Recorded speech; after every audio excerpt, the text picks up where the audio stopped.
Hello and good evening, everyone. Welcome to this week's hot new episode of Primetime Gaming with Mr. Boomstick and friends. And of course, I'm your host, Mr. Boomstick XL, and we have an amazing show for you today. Obviously, you might hear a difference in my voice simply because I am doing the show with a bit of a heavy heart. Because, obviously, with the world being the way it is, there's a lot going on, and one of the things I wanted to open tonight's show with is a bit of seriousness, if you will. And what I want to say to anyone that's here, anyone that's going to find this show for the first time, or hear about this from a friend, or see this on social media, is I want to say first and foremost that everyone is welcomed in this house. I want people to understand that, yes, this is a video game channel. This is video games are our pastime. But at the end of the day, we are people. We are human beings. And I want people to understand that does not matter what your race is, what your creed is, what your color is, what your sexual orientation is, what religion you follow. Everyone, and I mean everybody, is welcomed in this home. And again, I have to say this because people take this shit too serious. Doesn't matter what flag you fly, you are welcome in this home to come hang out, talk video games, hang out with a bunch of gamers, and just have a great time. So what I want to do is, I think, and it's important to me for two reasons. One, it's important to me as a human being. And two, more importantly, and more seriously, because I'm so transparent, there are a lot of people that know that I served as a New York City police officer for 21 plus years. And I did it with honor. I did it with distinction. And I was even able to go back to my community that I grew up as a kid to serve those people for that long. And I wanted to open the show, and I think it's necessary for me to do this, to do a 30-second minute of silence for everyone that has been lost due to police officer violence. And I'm saying that because I had a great career. And a lot of people may or may not know this. My brother is African American, and my wife is Puerto Rican. So I have a tremendous amount of respect and love for the different communities that I served and that are involved in my personal life. So let's do that right now. Please take the 30 seconds, and we're going to start that right now.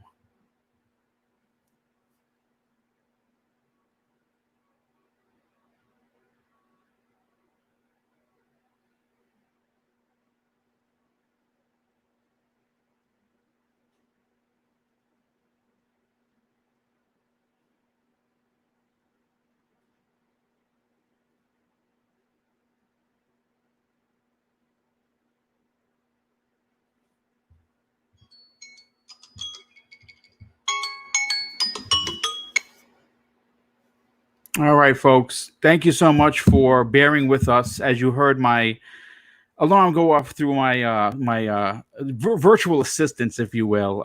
Listen, again, all jokes aside, this is, as a host, I have to plow through the emotions that I'm currently dealing with. And because this is what we're all here to talk about video games, and that's what we're going to do. We're going to try and remove ourselves from the world, as horrible as it is, for the next 2 hours. And we're going to talk some video games. But before we do that, I have to introduce my outstanding panel that could make this show possible. And we're going to start with our special guests. First of all, I have to start with my brother. Now, you know him as Neil Mental, and I know him as my best friend. I know him as someone that I look forward to speaking to on a daily basis, which we do. And I believe your mic is a little loud there, Neo. Actually, I thought it was muted. Oh, okay. Well, there you go. So listen, let me introduce him. Again, you know him as being someone that's been on my show several times. Neil Mental, welcome to the show. Thank you, good brother. Thank you very much. I appreciate you. It's good to be on with some good folks. So I mean, give people a quick background of where your gaming prowess came from. Like, give people because you and I did a one-on-one about 2 weeks ago, so we got to hear some stuff. So like what is your favorite part of Resident Evil? Is it those spiders? Oh God, I hate you so much. I really hate you. I hate spiders. I hate every spider I see in Resident Evil, and I hate you for mocking me every time it comes up.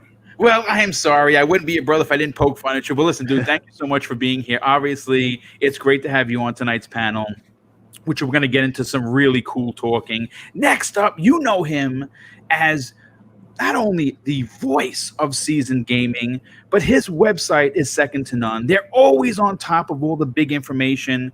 Ains, welcome to the program. Thank you so much for taking the time to hang out. No, thank you, man. Always good to be here. Can't wait. Good panel, good topics. What's up, chat? I'm feeling a little out of place being the only person on camera, but that's okay. I'll hold it down. My beard isn't shaved, and so you know what? I can't be on camera, but I am going to say it's great to have you. No, it's good to be back. You do bring it 100% every time you're on the show, and if anyone missed it, I'm not sure what episode I was on. I was on a couple of weeks ago. I had a great time with you and Dan. It was pretty awesome. So yeah, go check out Seasoned Gaming on YouTube. Follow them on, of course, Twitter.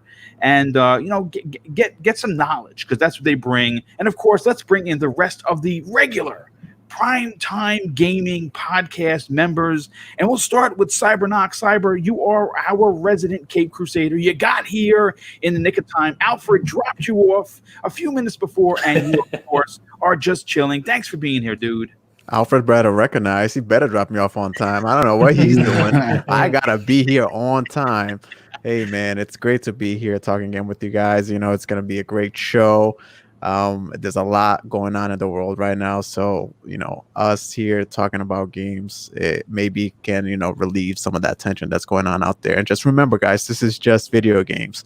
There's a lot more important stuff going on out there. So yeah, let's get the show started. Glad to be here with Ains, Neo Mental, my first time podcasting with them, my brother Forte, and you, of course, Mr. Boomstick. So let's do it.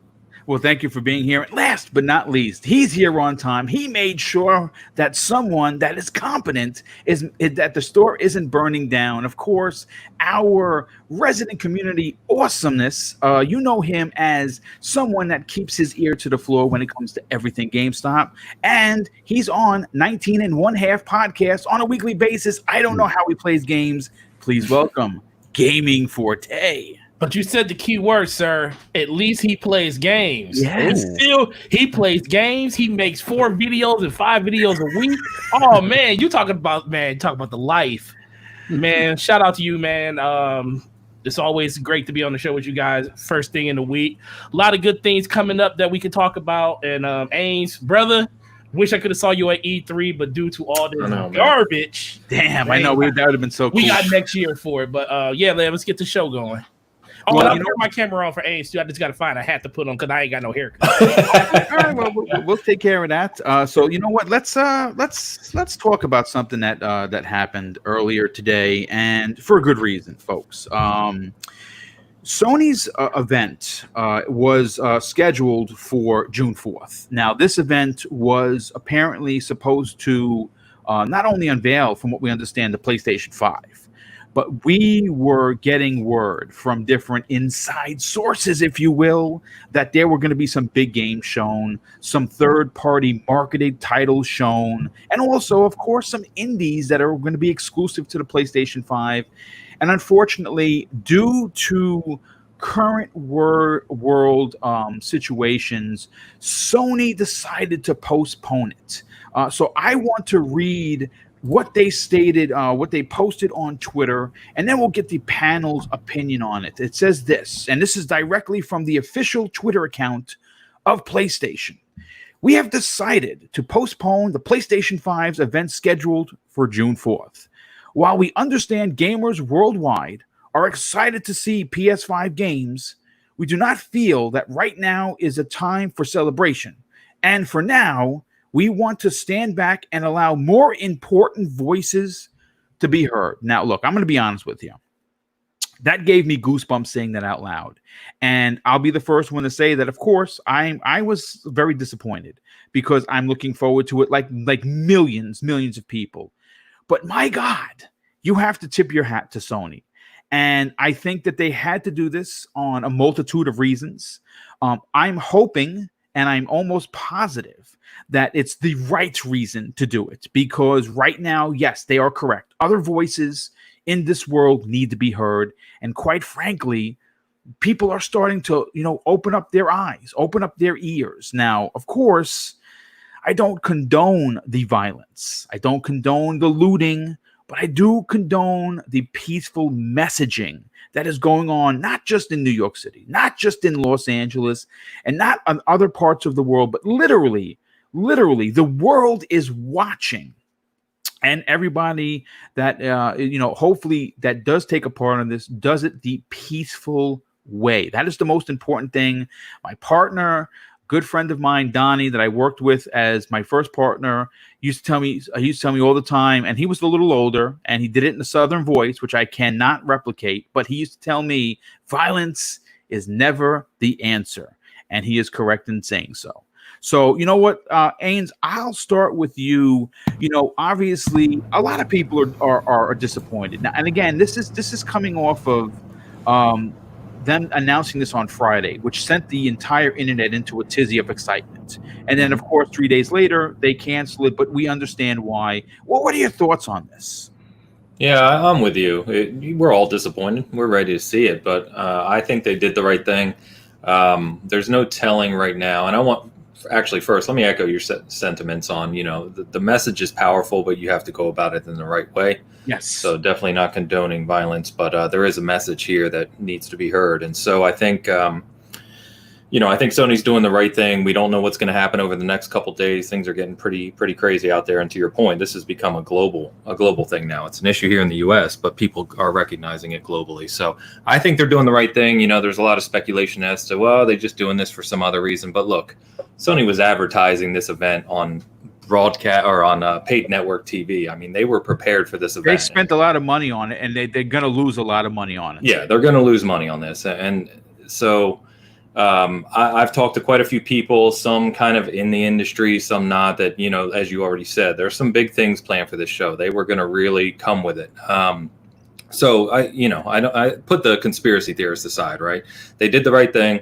It's a shame. I'm disappointed that we're not going to see it, but I certainly understand and support the decision. And hey, we still got thousands of games to play. The conference will happen when it happens. Next gen's not going to stop. Everything will be okay. We'll see it in a couple weeks or whenever it ends up being. I mean, look, the show is happening. And obviously, I'm not sure how many people got a chance to see Xbox's response to this. I thought it was very powerful.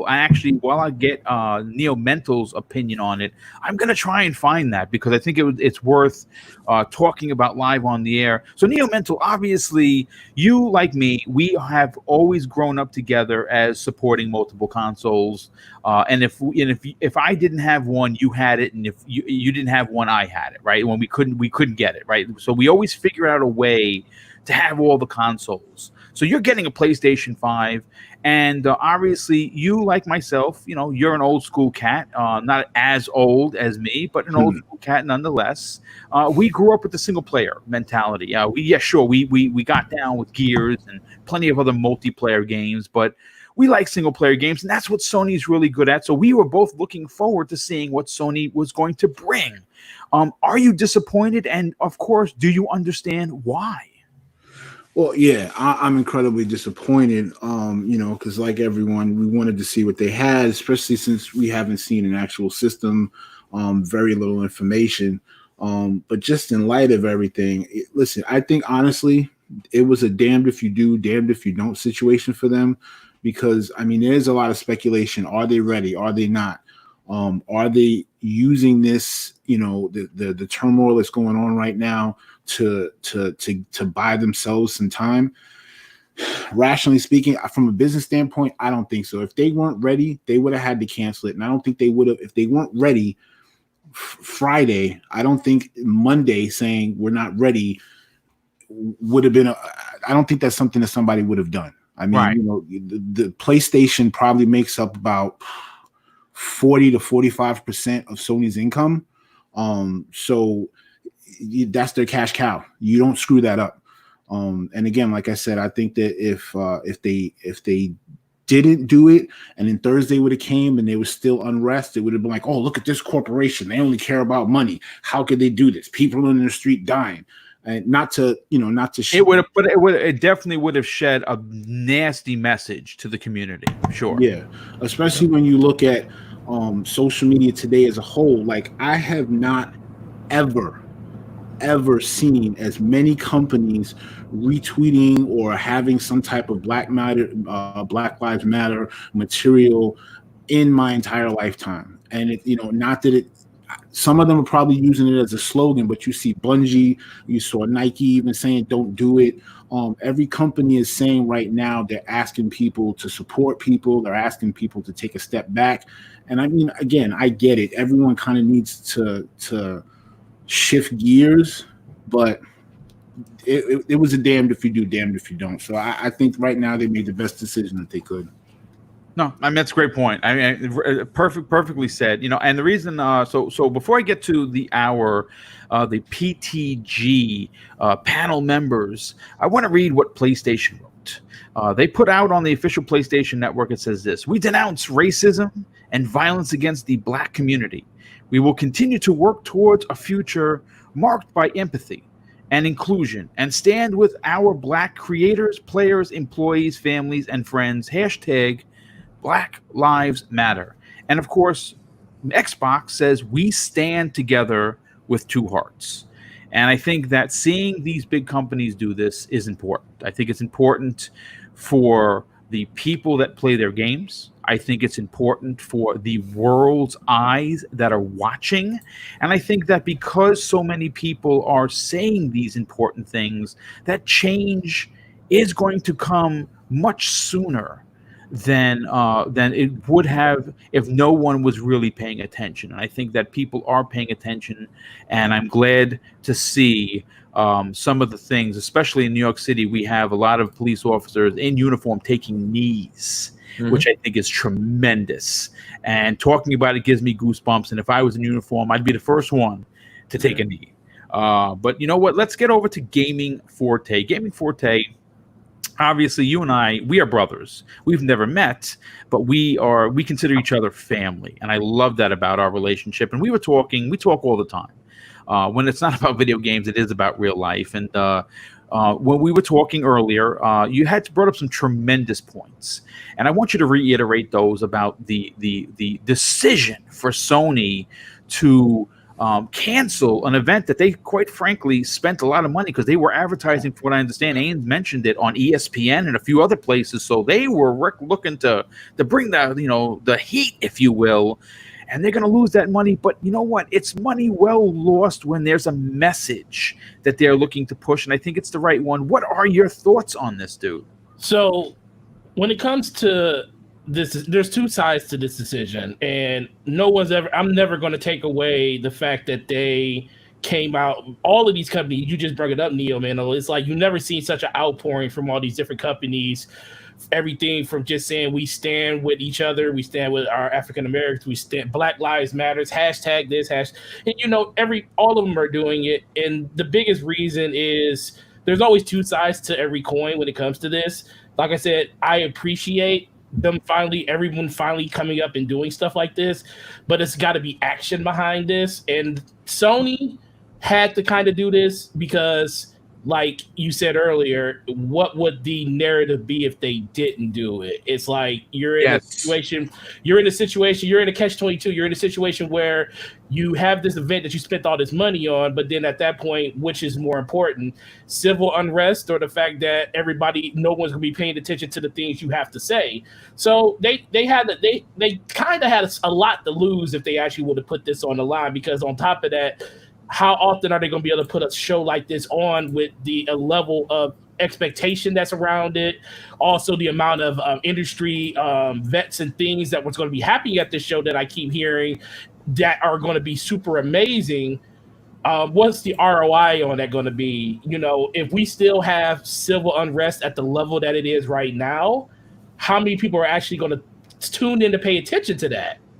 And they, just like Disney, just like everyone else came out and, you know, showed support around it. It's just more of, hey, we need to take a step back from the scenario and let this all play out, because it's all in the things that they said. You know, Yes. Disney said it where they was like, we need to step back to allow other voices to be heard and stuff. Yeah. And that is the reason that I think most of you're hearing all this, because, you know, the messaging doesn't want to get clouded. They don't want to be a part of that messaging, but they don't want to be the reason people aren't listening to the message. And Sony basically did the right thing in regards to this. So anybody that's out there really going after them saying, oh, this is terrible, you know, what were they thinking? You know, this is another excuse for them. No, they put millions of dollars into this marketing, guaranteed. The first time they were going to blow out and show what PlayStation was actually about, and they had to cancel it due to everything going on. It just doesn't seem like it's their year when it comes to everything that's going on, from COVID to now these riots and everything going on with the civil unrest, change in leadership over the course of the last calendar year. They have a lot of obstacles to overcome, but the biggest thing that I will always say is, they have done an amazing job of keeping the ship in the direction that they want to keep that ship in. That's a great point. And not allow outside noise and influences to impact what their decision making is. And I think that is a great thing that people need to champion more about what's going on in today's climate. And it's gonna get better, but the thing is, people don't realize it's gonna get a little worse before it gets better, because omelets have to break to make an egg. And at this point right now, people are so fed up about not being heard at all, because it just feels like when one thing happens, another thing happens. If it's a year, it could be 2 years, it could be 3 years later, but it just seems like we're in this downturn of a slope we're never going to escape out of. It's like the escape velocity is not high enough for us to do it. So at this point, this is what these companies are looking like. All right, are we going to be about the profit? Because guess what? If they put this show on, that's what people, and we still at civil unrest, everybody's going to be coming down on and say, oh, they're all about the profit. How can they be so tone deaf to everything going on? People aren't really paying attention to this. And what's going to happen with Microsoft? Happens if this has legs and makes it into the end of the month, into next month? Are we going to have that same conversation when it comes to all these other things that's going to happen? Last of Us, what happens if that gets pushed out just because of something like this? You never know. There's a lot of implications that's going on. So I just think everybody just needs to take a seat and just understand that this is something that's bigger than everyone.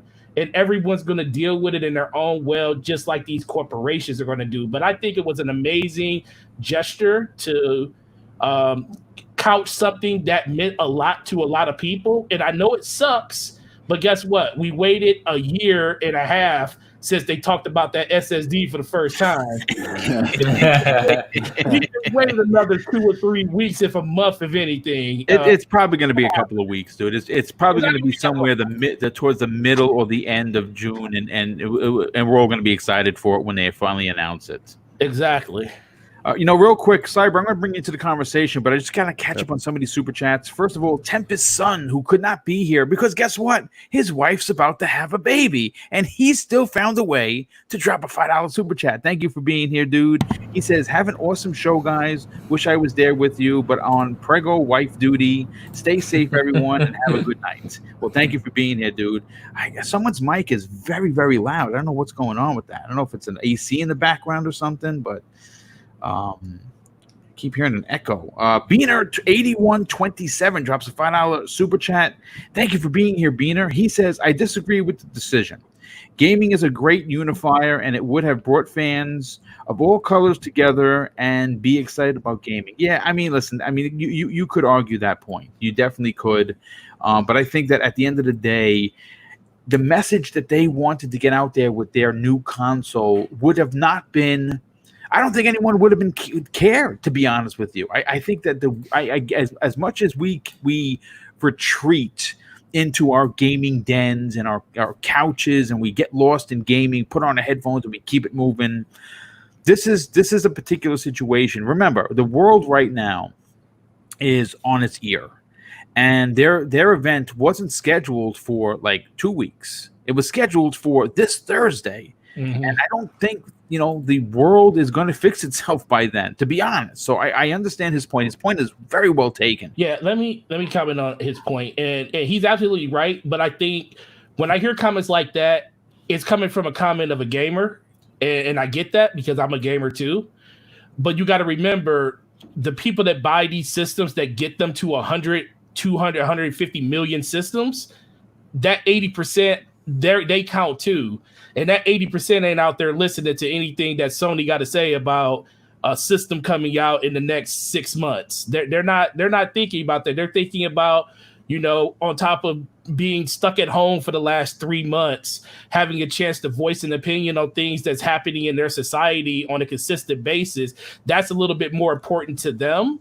But for us gamers that have been sitting here playing games and weathering out this storm for the last couple of months, I know I'm upset too that Sony decided to cancel it, but I kind of understand why they did it, because it's more than just us 20%. There is a bigger demographic of gamers out there that don't care nothing about what we're talking about in this podcast, on Twitter, or anywhere else. They are out there protesting, rioting, and looting, and doing whatever they feel like they need to do to effect change in the world, which is a very uphill climb to do, but that's what they feel like they need to do. And these companies recognize that, and that's why they're towing the line that they need to tow to actually support that.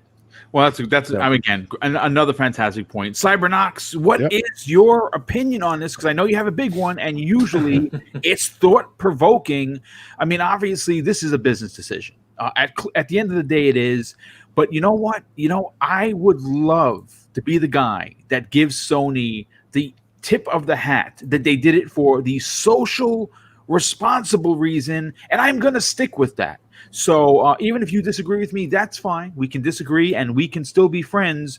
And I'm talking, of course, to the chat. I want to say that he did it for it's the social responsible thing to do. But Cyber, what are your thoughts on this? Well, I think everybody here had great points, and I fall along the same lines.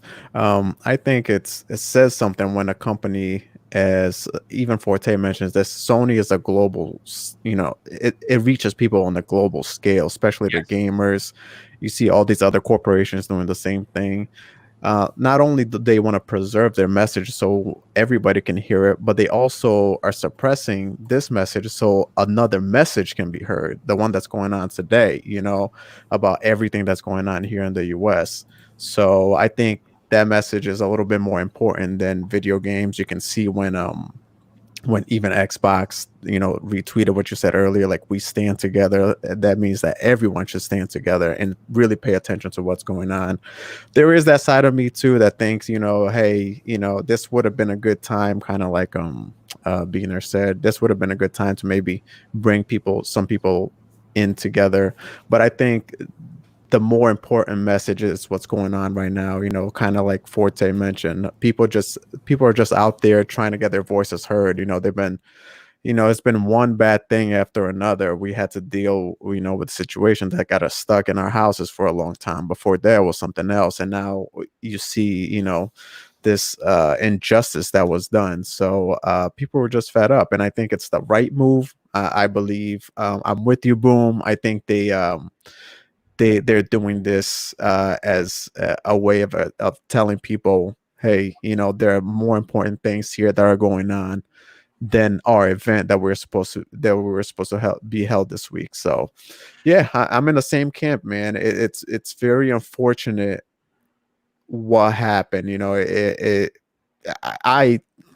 There's some stuff that I can even like watch that kind of stuff. It just it upsets me too much. It gets me too angry. It gets me too riled up. Yeah, it's very disheartening for sure.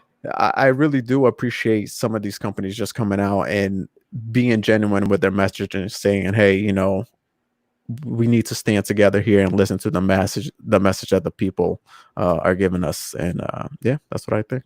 Well, listen, I love what you bring to the table. First of all, I want to thank everybody for taking the time to get personal, give us your opinion on, again, this is a podcast for games, but you know what? Sometimes you have to look past the gaming and check out, and make sure that real life doesn't get forgotten about. And I'm glad that we addressed this early. I am glad that we took 30 minutes to talk about it. It's important to me.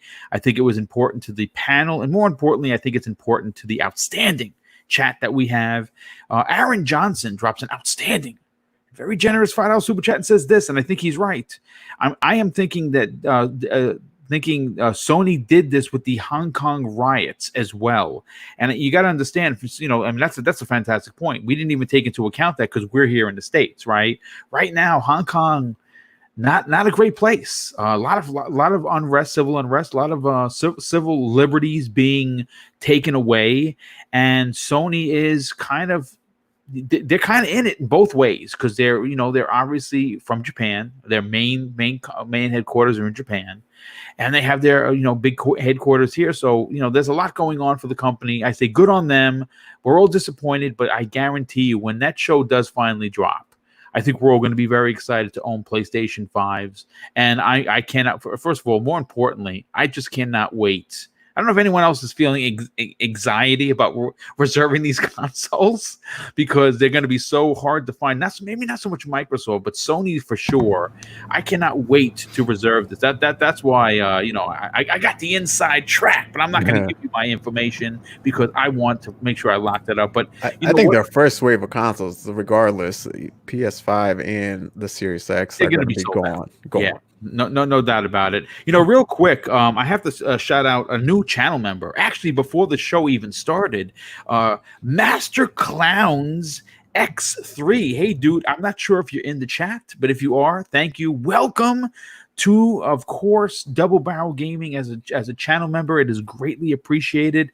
So now what I want to do is, normally I list these these topics in order, but I'm going to go a little bit out of order because I think we all need a little levity in our lives. And I kind of want to bring Halo into the conversation, but not what you might think, actually. Now, there is a community member. You see him on Twitter all the time. He's a fantastic community member. He actually might be here in the chat right now, and it's at Starboy HSP. Now, a couple of weeks ago, he had on Twitter was talked about. He actually asked a very interesting question, and I enjoyed the question so much because, of course, I'm an '80s arcade kind of a kid. So is my brother. We grew up going to Nathan's in Yonkers on Central Avenue, when they had the big Nathan's and when they had about 200 arcade machines.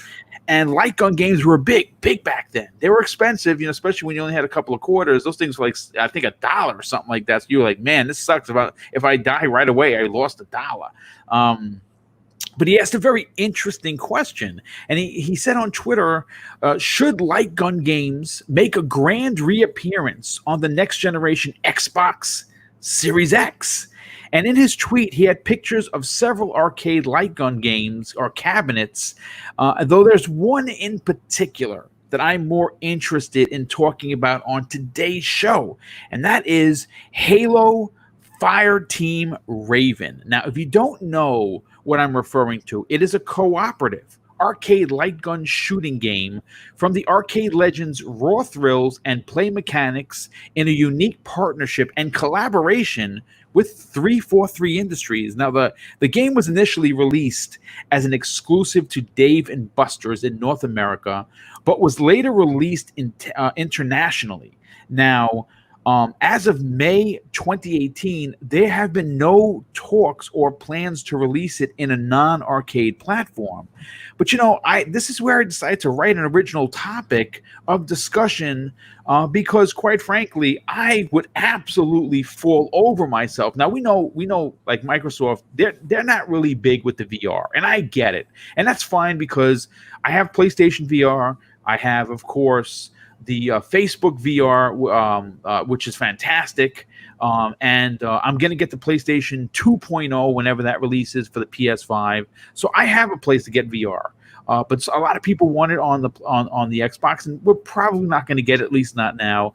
But though a light gun game that would carry the name of Halo Fireteam Raven would be freaking outrageous, and it wouldn't take a lot, you know what I'm saying, for the new console to run it. I'm not sure if anyone has played it. I haven't got a chance to play it, but I've seen video of it, and it looks dope. It does look like a lot of fun, and obviously not the biggest topic of tonight, but it's a little light and it's a little fun, and I figured, you know, what the heck, we kind of need a little laughter in our lives. And I'll start with Ainsley. Ainsley, does light gun games bring back any personal memories for you? And you know what I know the chances are small, but would it be kind of dope to get a Halo game that wasn't Halo on the new console? Oh, hell yeah. I remember when you were on my show a couple weeks ago, we were talking about our history with arcades, and Yes, and you know, we go back a long way. We're old folk. But I'm also a Halo fanatic. I think most who know me know that. Much of the stuff around my room, including that Cortana statue, you know, I'm a Halo diehard. So I have played the game. I actually went to the Dave & Buster's here when it first released to play it, try it out, connected my live account to it, which you can do on the machine. And it's awesome. It's really fun. It's 4 players. It has its own story, takes place the same timeline as Halo CE. And I love light gun games, man. I had, you know, I was a Sega kid growing up, so I had. So you love House of the Dead. I mean, obviously. Oh, House of the Dead is classic, dude. I still have my Dreamcast with the light gun and me too. Keyboard. You know, Typing of the Dead. You remember that? Yes. But even before that, right? Sega Master System with the light phaser at Gangster Town. I actually still have that sitting behind me. Virtual Cop. Oh my god. Oh, classic games. Yeah, man. Operation Crisis. Wolf in the arcade. You remember Yes. Operation Wolf? So, no, I love it. I love light gun games. I always thought they were a blast. I understand, of course, as we got later in the generations, why they kind of went away. But I would love VR or not to see something like that come back for home, because it's just a different gameplay experience, right? It's something different for you to just have fun with once in a while. I think it'd be great. Well, I mean, they are starting to kind of come back. There have been a few of them. They're not the greatest qualities, but they do have games that are kind of like House of the Dead. I think one is called Ship of the Dead or something like that, where you're on a cruise ship and everyone turns into zombies. And the light gun, and it works with the Xbox. It has achievements. It's like legit. Okay. But it's not the greatest quality, but it's the only one. I would absolutely love to see Microsoft bring that over and offer like a light gun package. I mean, again, I know they don't like peripherals and stuff, and I totally get it, but that would be so awesome, because like you said, it's a different Halo experience. Yeah. And again, if people aren't familiar with it, basically what Fireteam Raven is you are, as one of the 4 players, a group of elite orbital shock troopers, ODST, and they're like elites of them. I'm not sure if they're enhanced in any way, but you're definitely not just a regular ODST. You're actually, part of the Alpha Halo is what they're called, and it would be really interesting to see a different perspective to Halo CE from that perspective, and of course that type of gameplay. Neil Mental, I want to go to you, because you and I, man, we spent some money. We spent hours in Nathan's playing these arcade. If it wasn't Aliens, it was like Operation Wolf. We played. It was, dude. We played it like it was going out of style. We loved it. It was expensive as hell, but we stood there and we wasted our money. Would you like to see this this Halo Combat Evolved side story work its way to the Xbox Series X at some point? No. I mean, you know how I feel about accessories, man. I think that accessories are cool in theory, but like when you buy like a light gun package and you get the couple of games they got, like, all right, I'm gonna play this for like an hour or 2, and then I'm gonna throw it in the corner, and I'm gonna wait for a game to come out in like maybe a year, and then I'm gonna pick that game up and play this game for an hour and then throw it in the corner again. And then I'm going to bring it to GameStop and get $2 for the light gun. You know, like, I mean, accessories. I mean, they make a lot of money off accessories, but I mean, Forte will tell you how many accessories you have that just come into the store and you either shipping them back to corporate or they're just there in a freaking room forever. You gave them too much money for that light gun.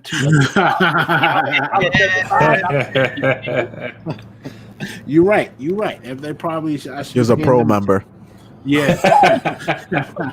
You're not a pro member. You get 15 cents. Yeah, you know what I'm saying? I got to pay them to take it. But I mean, I like them in theory. I mean, I love Time Cop. I remember trying to play it. I remember keeping it in the box and all of this stuff. And, you know, it's fun for a small amount of time. And then, you know, it just goes the way of the dino. So I like it better just to be in an arcade.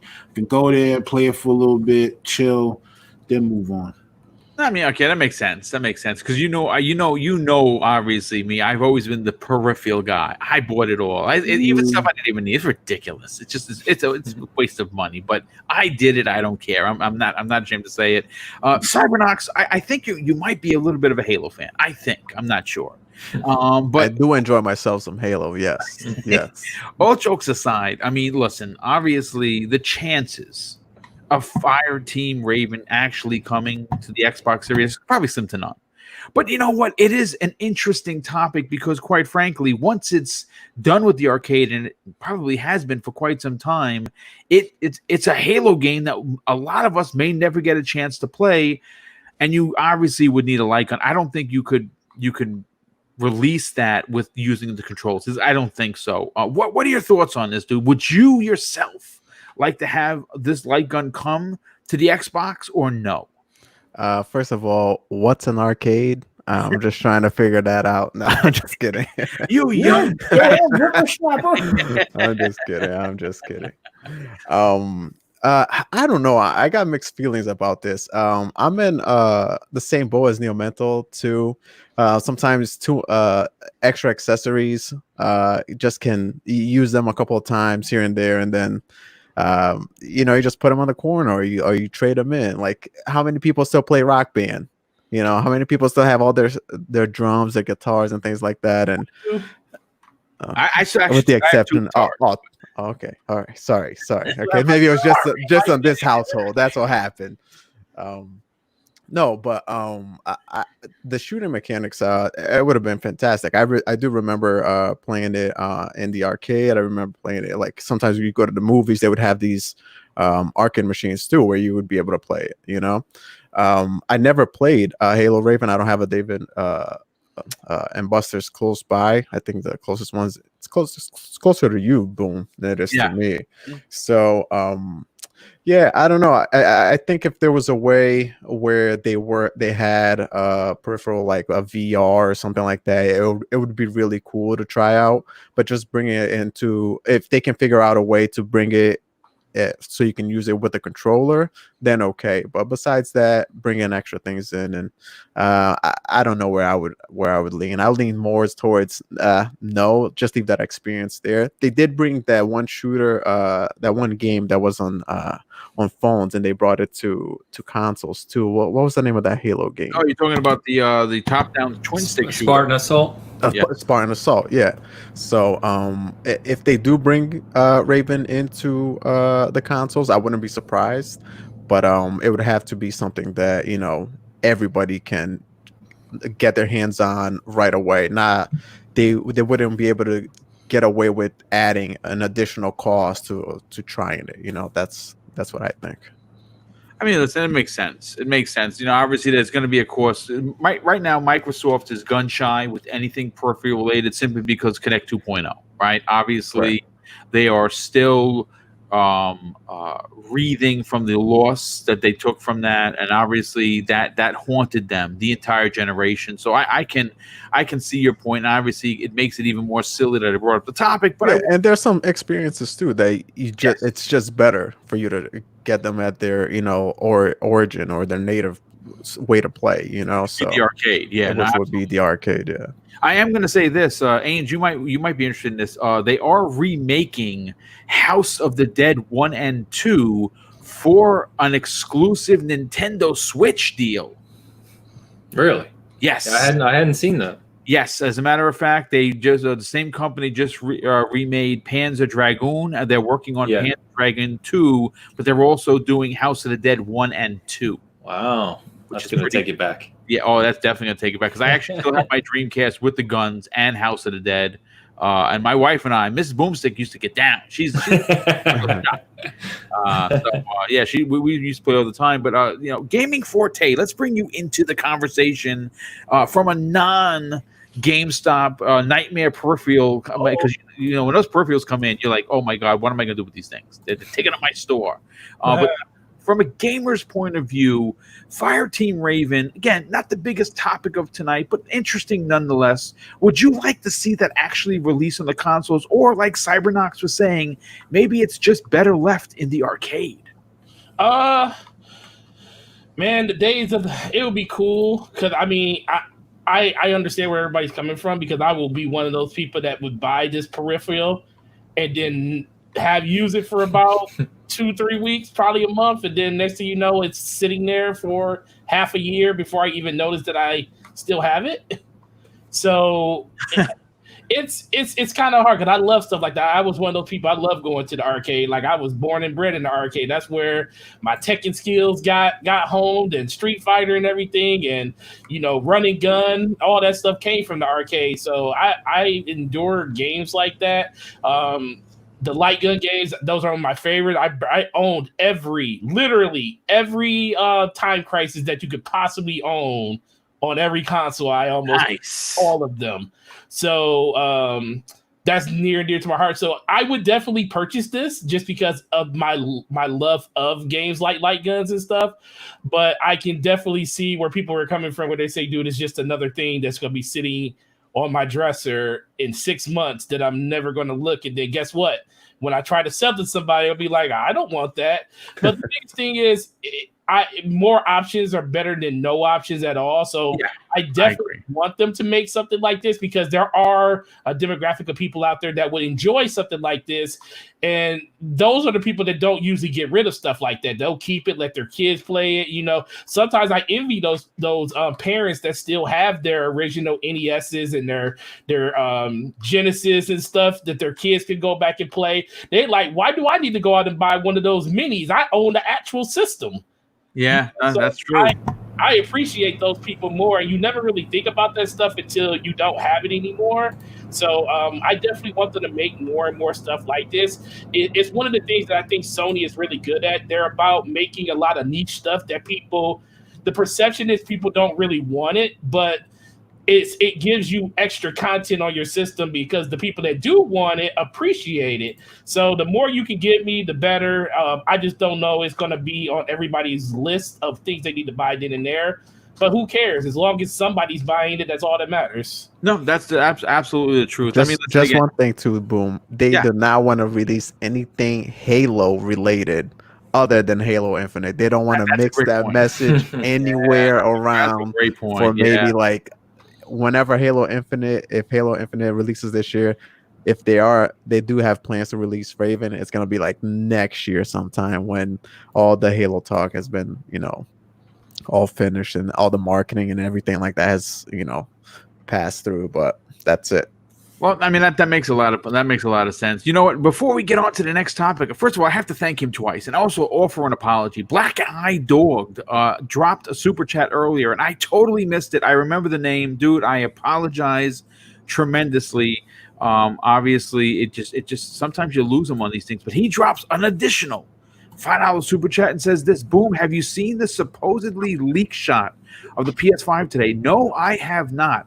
Now, if you're referring to the one in the box, there was I don't know, man. I tell you right now, if someone did a mock-up of this box, it looks real. I don't know what the PlayStation 5 is going to look like. I have a feeling that Sony's somehow going to keep it, similar to what they usually do. I don't know how big it's going to be or how flat it's going to be, or the cooling solution issue that they're going to be dealing with. But that system is going to run hot. Hopefully, it runs quiet. There's been so many concepts out there that people have been doing. It's crazy. You can't tell which ones are which. I think he might be referring to one that it was a presentation in Japan, and it was in the background and like a projector. Maybe that one, but okay. Well, listen, Black Dog, if you wouldn't mind, just drop that into my DM so I could take a look after the show. That would be very interesting because I missed out on that today. Did retweet it yesterday? Dude, I don't know. I honestly, you know what? I can't believe I missed it. I'm usually a hawk for this stuff. It looked good. It's probably one of the best Photoshops I've ever seen in my life. If it's not real, you retweeted it, Forte? That system looked good. I ain't gonna. It looked good. Okay. Well, listen. I'll keep an eye on for that. But let's move on to one of the bigger, larger topics of tonight. And obviously, there has been a lot of talk about this recent Eurogamer.com article. In the report, there are new documents that they have been that Eurogamer themselves have uncovered that say Sony is telling developers that all PS4 titles must run the PlayStation 5 hardware from July moving forward. Meaning what? Well, we're going to break that down. And I'm gonna read a couple of excerpts from the particular article, and we're gonna try and see if we could figure this out. Because, obviously, I did a video today. Thankfully, I had someone that leaked some information to me that was really interesting. I was a little nervous to do the video because, obviously, I don't do anything that's not thought provoking. And if you listen to the video, it's only about 5 minutes and 6 seconds. Again, not to toot my own horn. It's very well done. It's done respectfully. And it talks about that the leak that I got has at least 12 new games, meaning games coming out this fall, that have 2 product numbers per one game, meaning that there was a PS4 version and a PS5 version. And that is concerning for a lot of reasons, because hypothetically, and again, this is just hypothetically, take it with a grain of salt, if you were to buy said game in August and you bought it for your PS4, and in the fall you bought the PlayStation 5, well, guess what? Based on the information that I have, you would have to go out and buy the PlayStation 5 version to play it on that console, meaning that your PlayStation 4 version would not work. And when I got that tip and I saw this story, well, I figured 1 and 1 in my world makes 2. So let's break it down. Now, these are, again, some excerpts from the Eurogamer.com article, and I'm going to read verbatim. Developer documentation released on PlayStation's internal partner website and seen by Eurogamer details an option. Developers must check to state that their game has been tested for compatibility with the PlayStation 5 hardware. This option was added at the end of April in a new version of Sony's PS4 software developer kits. Sony has told developers it will contact them individually with details on how to test PlayStation 5 compatibility in order of the various projects' releases. Further documents or further documentation sheds light on what compatibility actually means. A game will be deemed compatible with the PlayStation 5 only if its submission code runs without any issues on Sony's next generation machine and proves the same features on the PS5 as well as the PS4. If a game was originally submitted to Sony before July 13th, 2020, any new patch or remaster after that date would not require PlayStation 5 compatibility, but it would strongly be recommended. Now, what that tells me in that statement is that if you bought it on the PlayStation 4 and you want it, you're probably going to have to rebuy it on the PlayStation 5, and that sucks. If a game was originally submitted to, okay, I already said that, pardon my French. It says also it has been confirmed by both Microsoft who is using software-based technology, and I talked about that in the video today, for back compats, for their back compatible solution.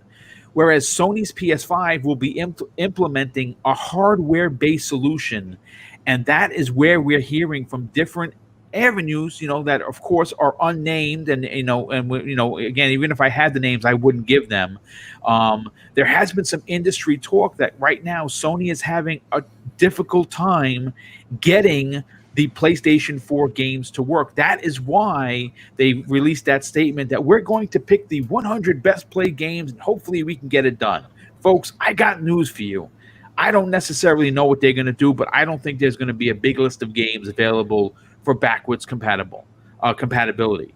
And you know what? Without sounding like an alarmist here, there's a much bigger concern that anyone is willing to give credence to, and it's a thought-provoking topic, and I wanted to talk about it. Now, I'm sure you guys have been keeping your ears to the floor.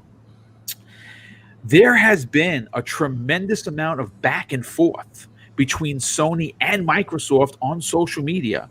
And here is a direct quote from Jim Ryan, SIE president and CEO. He had this to say about backwards compatibility and generations in direct response to the Xbox Wire article that was posted by Jason Ronald, director of programming management for the Xbox Series X. And this is what he had to say, and I thought it was interesting, but a little bit kind of shying away from the truth, if you will. We have always said that we believe in generations. We believe that when you go to all of the trouble of creating a next generation console, that it should include features and benefits that the previous generation does not include. And that, in our view, people should make games that they can make the most of those features.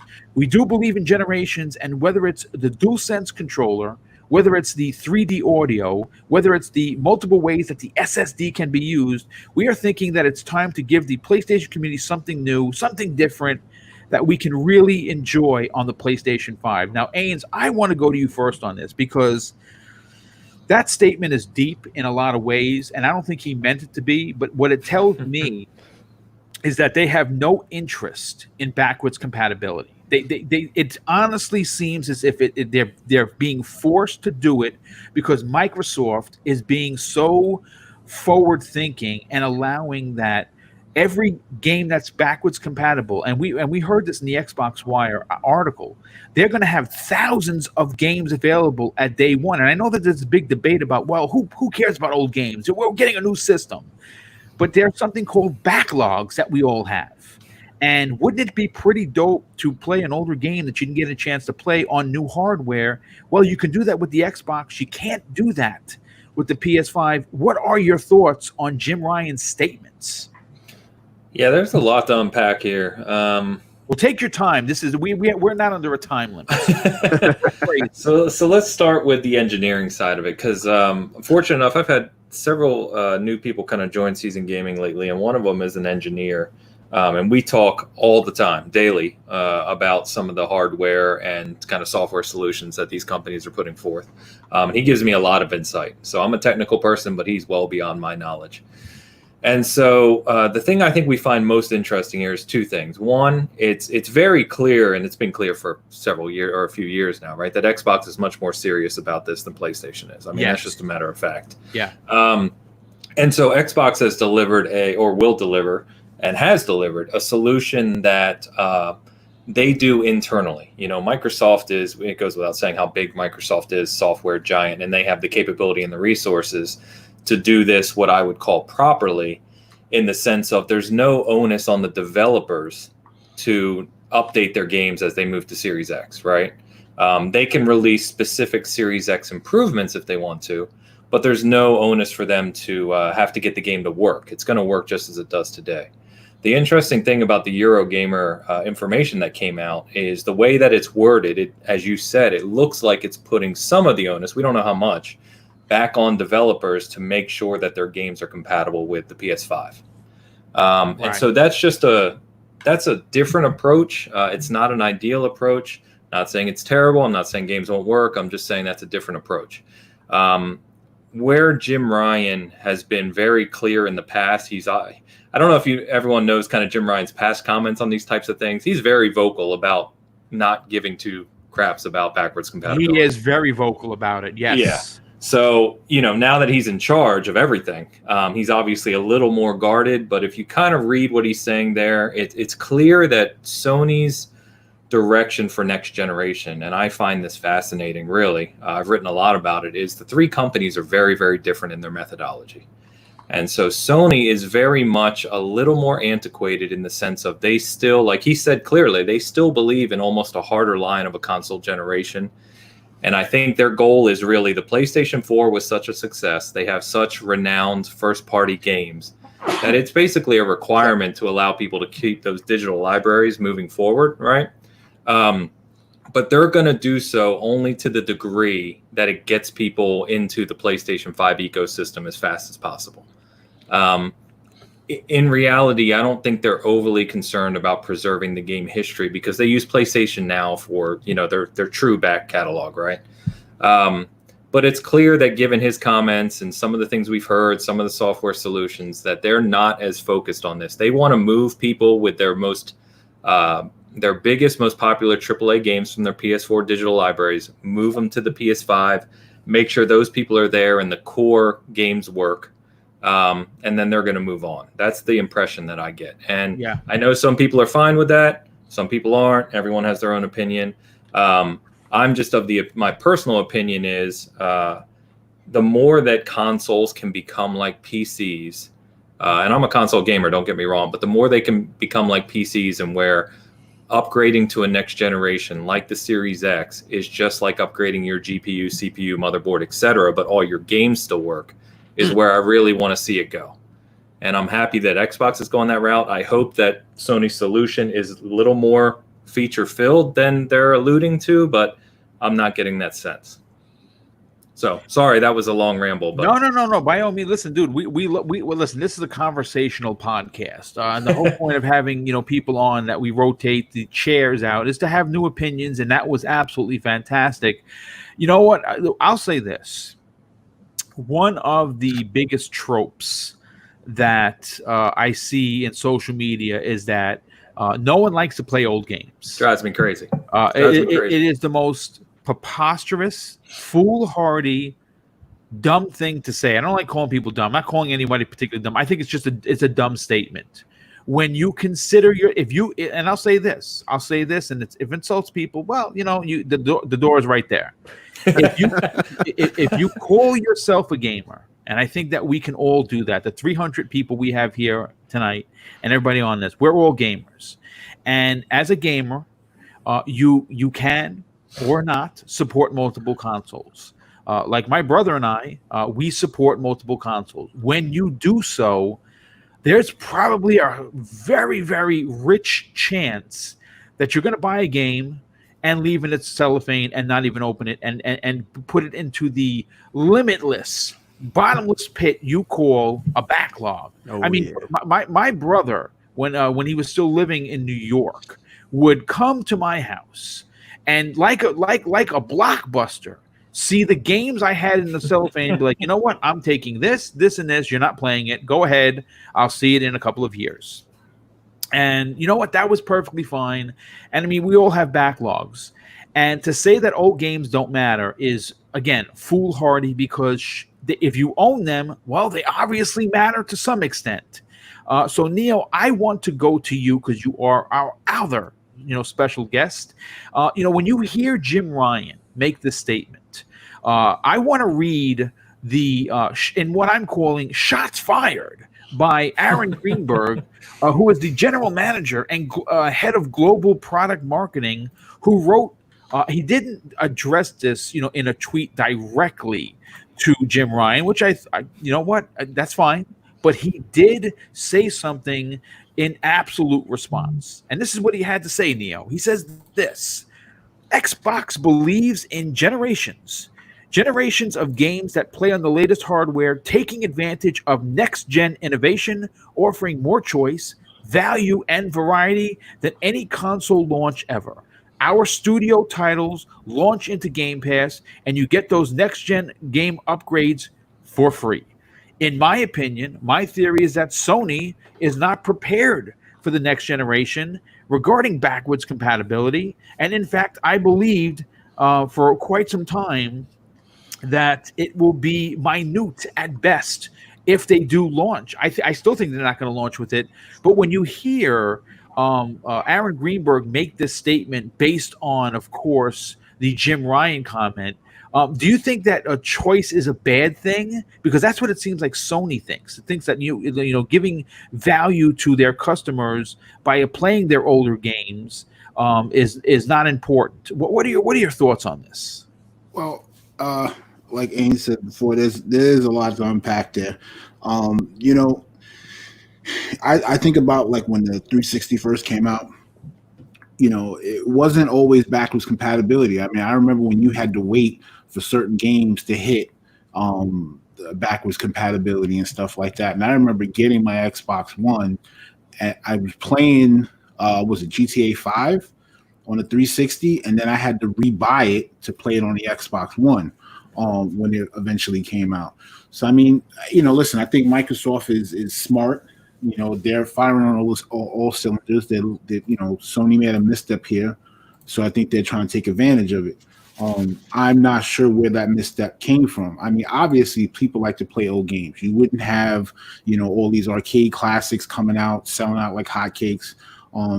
People do want to go play, go back and play older things. Like you said, this backlog. I have a backlog of crazy games, but it depends on what the hardware is trying to support, what they're trying to do going forward. I mean, if they have to change the entire architecture for this new system to move forward, to get a new baseline, how much do you sacrifice going forward to be able to keep your last generation's games? I mean, take a prime look at Destiny when it first came out. If you remember, Destiny was on 360 and PS3 and on the current consoles. And Bungie had already said there was a lot of limitations because they were focused on making sure that it was compatible with both systems. So, we had small vault space. There was certain areas that they couldn't expand. And Forte knows as a Destiny lover, that vault space was important. Especially in D1 when we first were playing it. So a lot of limitations in the game were because they had it on 2 generations. So you look at when D2 came out, graphics were better, the game was bigger. So we could have had the Destiny 2 level game back then, but we were focused on having both and bridging the gap. So what are we giving up to be able to bring backwards compatibility? I'd rather just keep my system. Like I would like to play with my older games, but if it means I'm getting this new hotness, I want the new hotness. So give me the new hotness. Well, you know what? I mean, listen, right now, I'm going to go to Cyber in a second. Let me just grab the super chat real quick. And it is for $2. Where are you? Oh my God, this phone is just drives me crazy when they go so quick. Okay, hold on just a second. Let me find it. Yes.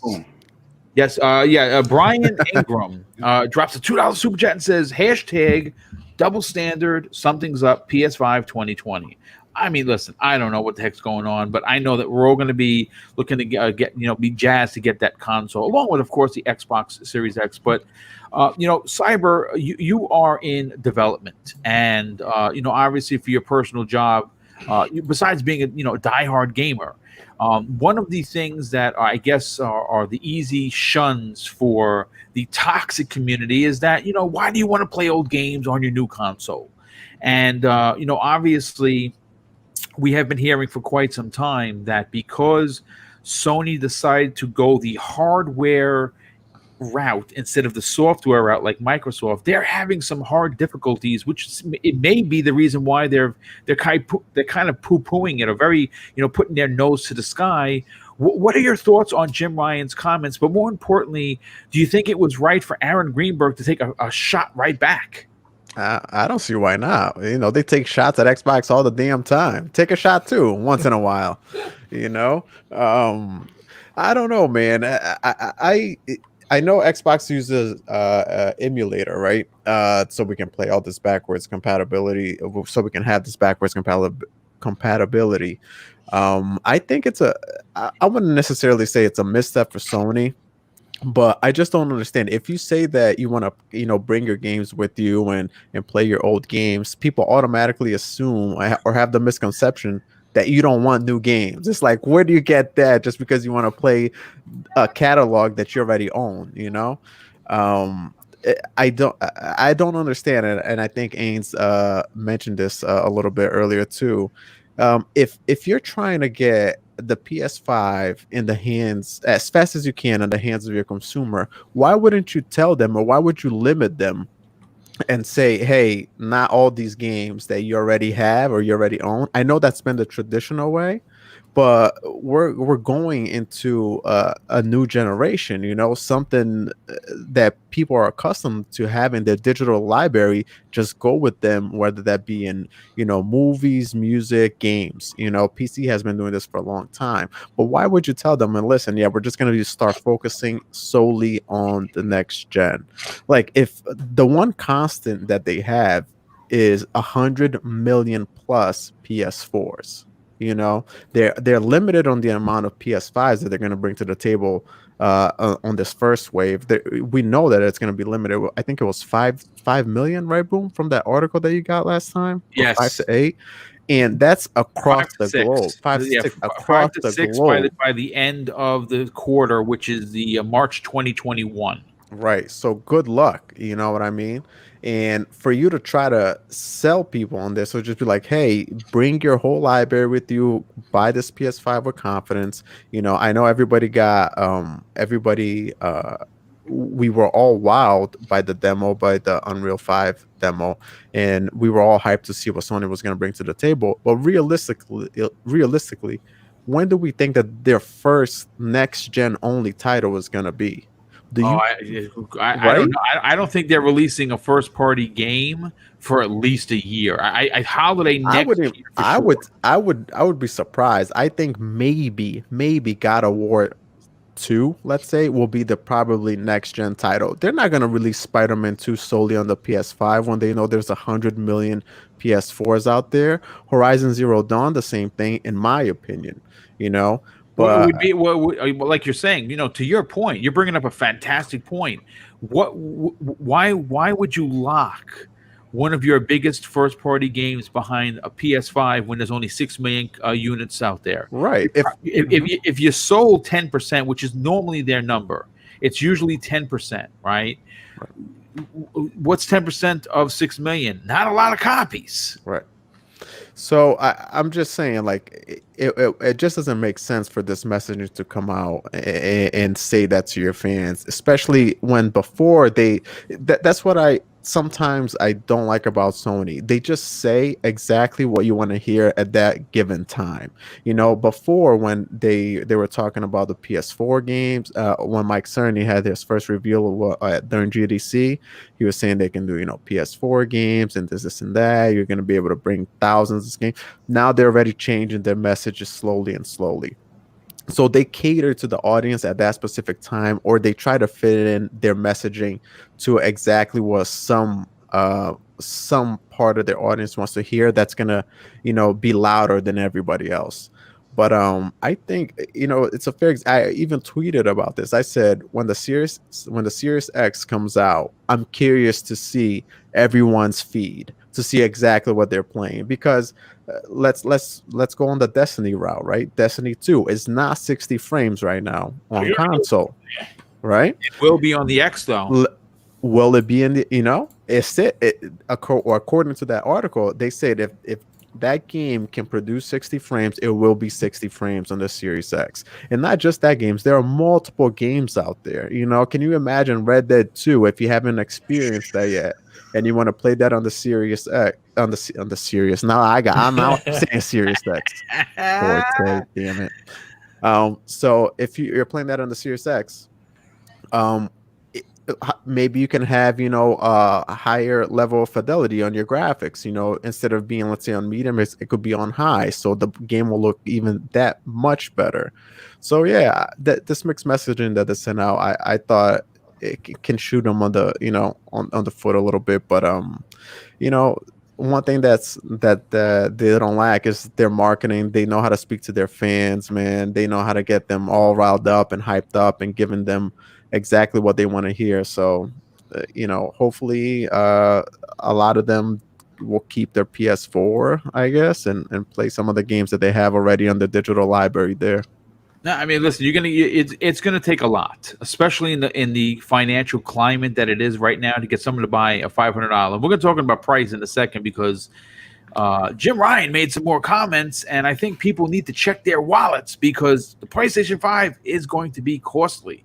But real quick, we have one more panel member, but let me get these two super chats. First of all, Hot Grits 910 drops an outstanding $5 super chat. Hey, Hot Grits, thank you for being here. He says this.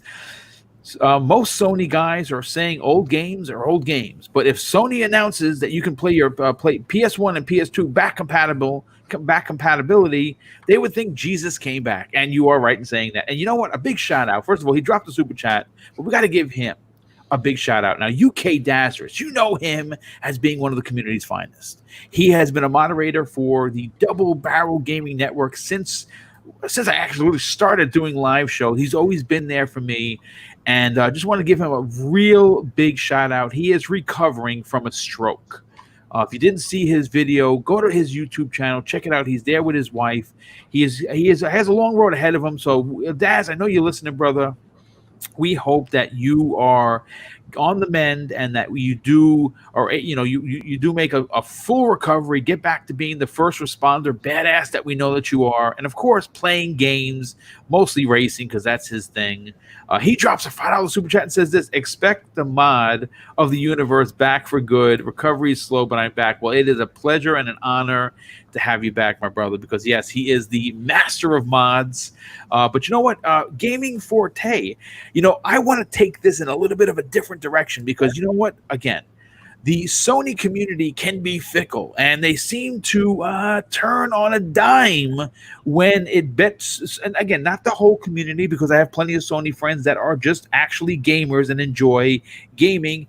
Though there are I guess they're the loudest, but they're not the majority. They're the minority, but they're the loudest.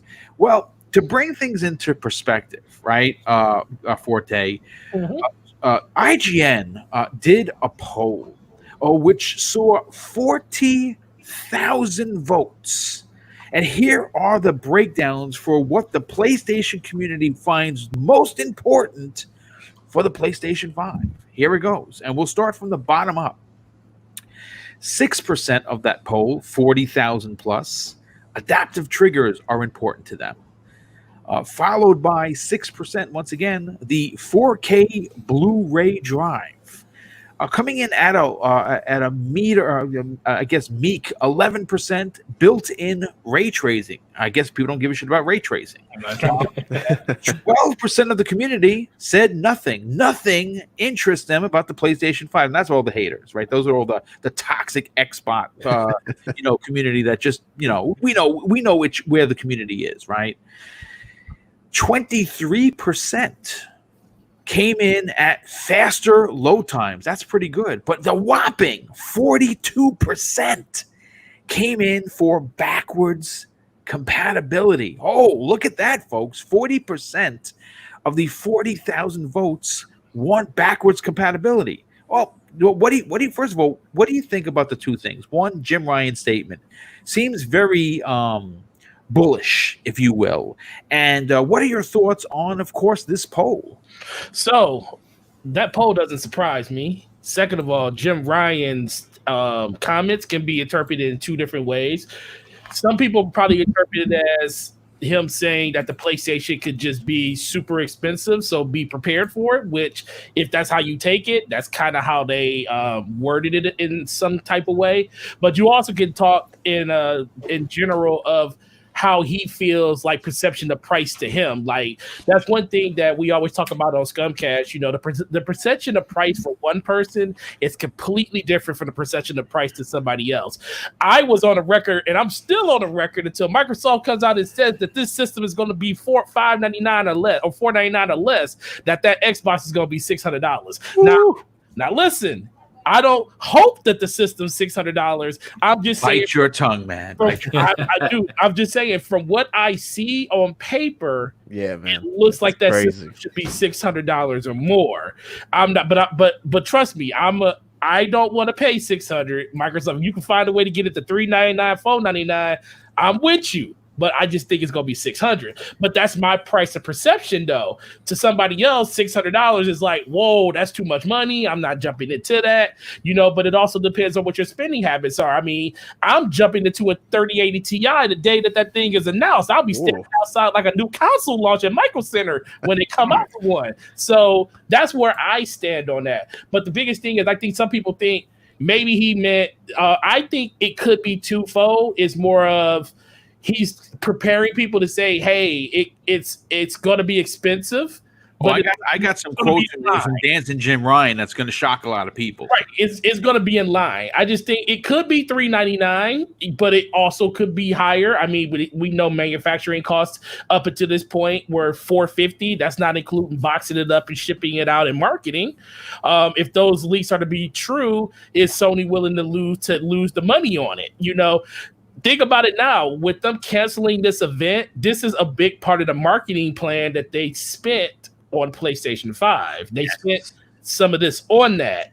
So I'm trying to tell people, companies will always try to recoup their money some way, somehow. They are going to recoup this money.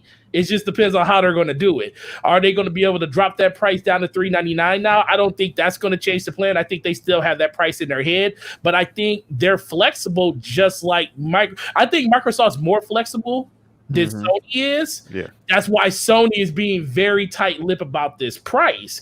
And that's kind of the one thing that I was looking forward to the most, the kind of the shell game that both of these companies are playing. They're literally shadow boxing each other and don't know who's who. They got masks over their heads and don't know who they're trying to.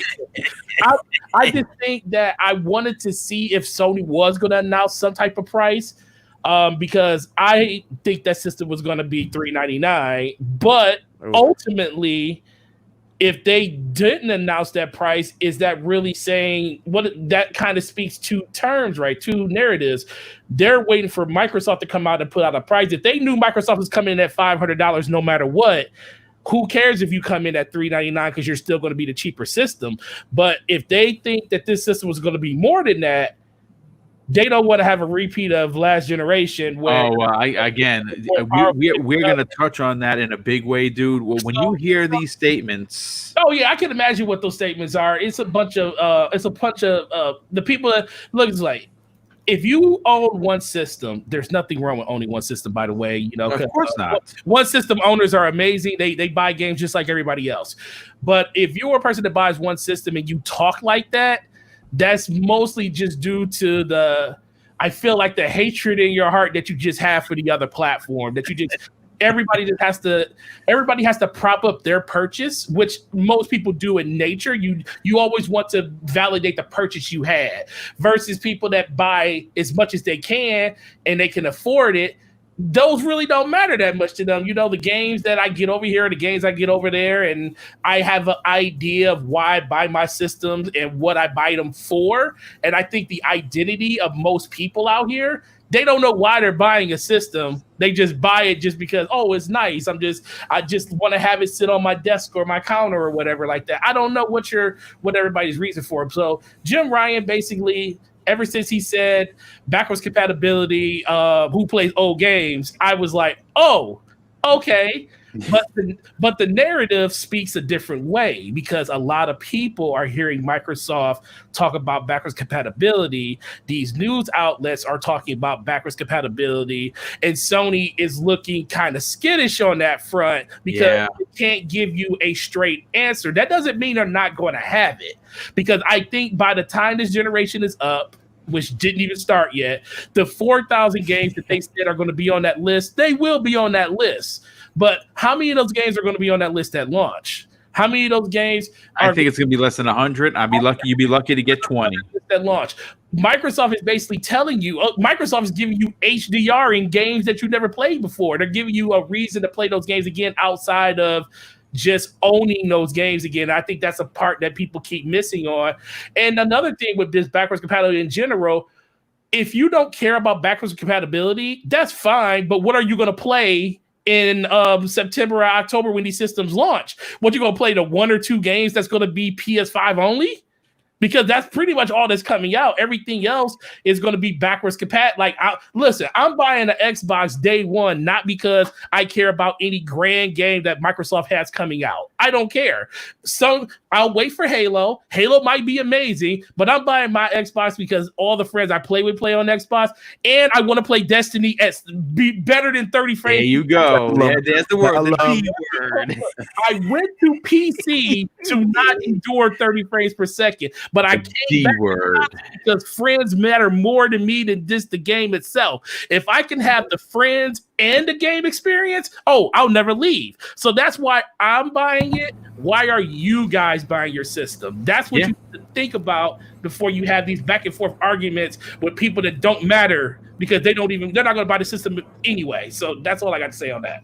Well, listen, again, great points, and I knew the D word would somehow make its way into the conversation. It came in earlier than I thought. Good on you for staying strong. Good on you.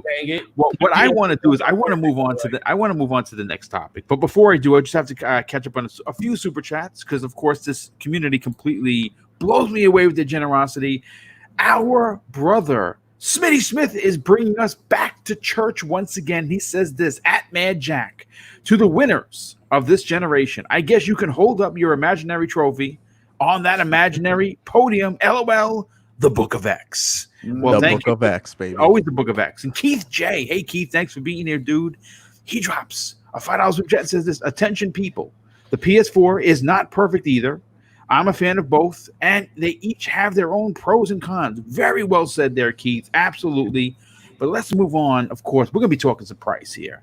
And the reason why I didn't anticipate this being like a very heavy Sony show, but there's a lot of Sony news. So quite frankly, I'm going to cover it. Now, one of the most important and concerning factors for the next generation, and I think everyone will agree, has been the price. And based on the article that I pulled from comicbook.com, it appears the concerns on a 500 plus PlayStation 5 is now more likely than ever. Now, according to the article, Jim Ryan states that Sony's goal with the PlayStation 5 price was never intended to be cheap. Doing this would mean sacrificing what makes the PS5 exciting. It's powerful, it's groundbreaking technology. Rather, Ryan claims that Sony is focused on providing a good value proposition. What's very surprising, though, is that it doesn't mean coming in at a super low price, but offering a compelling price when considering what the console is working with. Those are all Jim Ryan's words. Now, this goes against every so-called insider that we've heard about for years that have been banging the drum that the PS5 will in fact be $399. And here is a direct quote from Jim Ryan once again that will shed light on the pricing of the PS5. And again, this is from Jim Ryan. I'm reading verbatim. I think the best way we can address this is providing the best possible value proposition that we can. I don't necessarily mean the lowest price. Value is a combination of many things. In our area, it means games. It means number of games, depth of games, breadth of games, quality of games, and the price of games. All of these things and how they avail themselves of the future set of the platform. Now, look, if you take this recent interview and pair it along the Reddit leak from the last week, where it stated that the PlayStation 5 would in fact have 2 SKUs, a basic PlayStation pack featuring an 825 gigabyte ultra-fast SSD, while there was going to be in this leak, according to, again, take this with a grain of salt, there was going to be a premium PlayStation pack that would have a much larger 1.65 terabyte SSD. Now, for clarity, the only difference is the hard drive space in the SSD. That is all. And the prices that were leaked were $540 for the basic PS5 and $650 for the PlayStation 5 Premium. Now, here's the thing.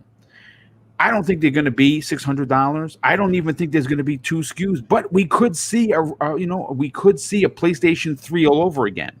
Where, if you remember, guys, they released a $499 20 gig PS3 and a 60 gig, which is the one that my brother and I got, which was $599.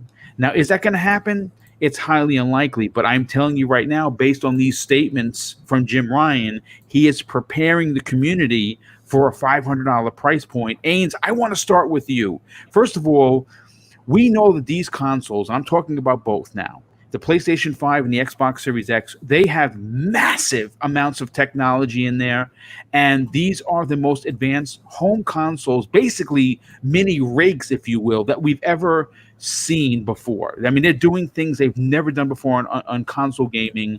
To think that these consoles would come in at anything less than $500, I think is foolhardy. What are your thoughts on Jim Ryan's statements? Is he preparing people for the worst news? Yeah.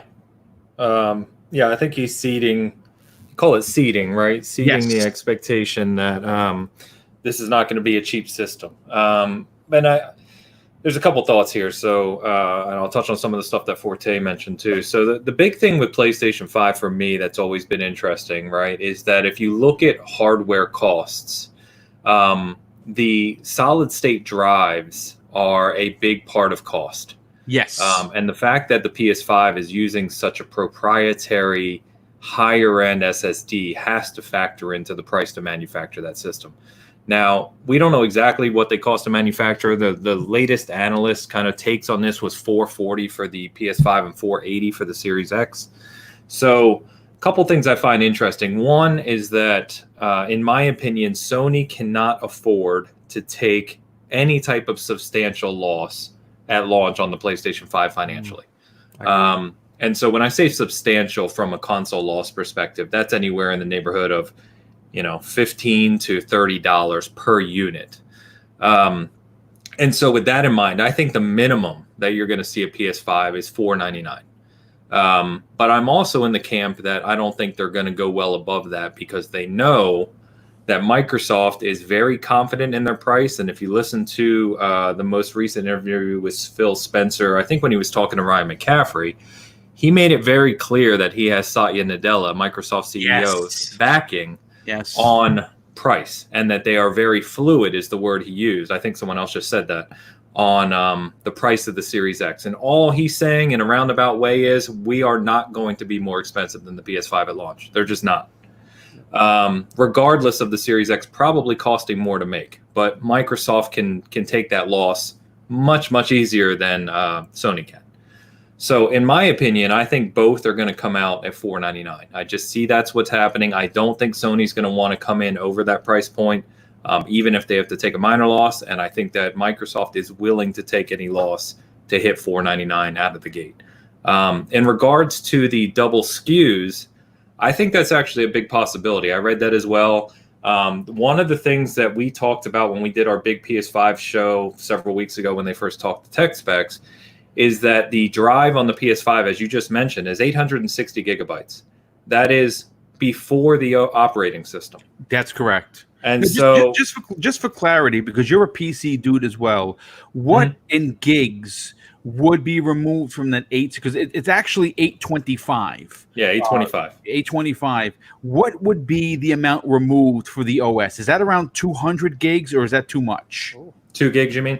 No, 200. I mean, that's a lot. 200 gigs? Yeah. What would the OS require? And you know what? The question I'm trying to ask is, what would be left of the 825 after the OS? Yeah. I honestly don't know. I would expect 1.25 to 1.5.